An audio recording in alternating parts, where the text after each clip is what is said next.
right from the beginning, I always observed storage just like motels in the hotel industry. And I heard it occasionally discussed, but I truly believe that are very, very genetically connected to the hotel industry.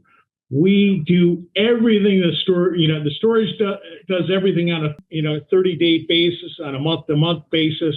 Hotels do things on a daily basis.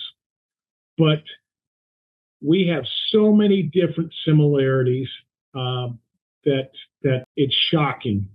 And in some areas, I think we do a better job than the hotel industry. And then other areas, the hotel industry is showing me. I listen to some podcasts and professors talking and experts in the hotel industry talking, and I'm hearing great ideas that they're coming up with for the hotel industry that we need to be adapting. And the time frame, 30, 40 years ago, we were probably a 30, 40 year age difference in terms of development and technology compared to the hotels. Today, I think we are, side by side in terms of how we've evolved technologically as well as the design of the properties. I put up one of my StoragePRO properties to a hotel, any of these budget hotels. I think we built a much better product. It looks nicer. It's very, very attractive.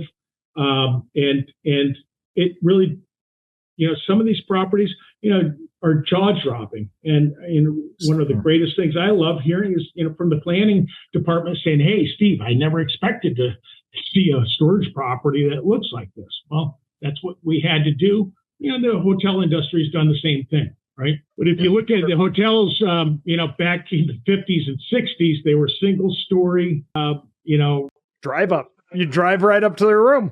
No fence around it, but there wasn't a fence. Maybe a swimming pool on the front. Yeah.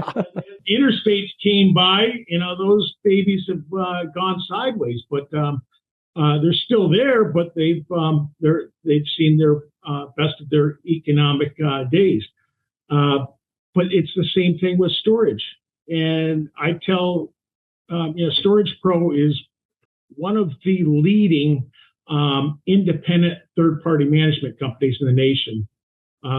We manage well over 100 properties and am growing.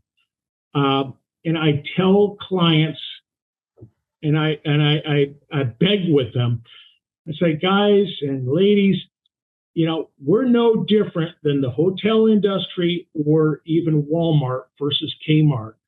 If you build a good product, people will come. If you don't reinvest in your product, people will leave. Now, there's a reason why there are Walmarts that have been replaced with super Walmarts. And in the meantime, the Kmarts have gone, bye-bye. So no more blue light specials at Kmarts because they never kept up with the competition and reinvented themselves. And we have to do that in the self-storage industry as well. Mm-hmm. I was going to say, it's such an important aspect to recognize these cross-industry touch points and these parallels and comparisons that you can make, and recognizing what the markets are demanding and expecting, and therefore those customers and consumers and what they're demanding and expecting as well. So we're making those parallels with, the hospitality, hotel industry, and even within our own industry, what are we seeing these other, whether they're institutional grade facilities, portfolios, whatever operators, recognizing those shifts that need to happen, and like you said, maintaining those over time and growing and improving. Where your portfolio and the assets are either improving or they're dying. If you're not growing, you're dying. 100%.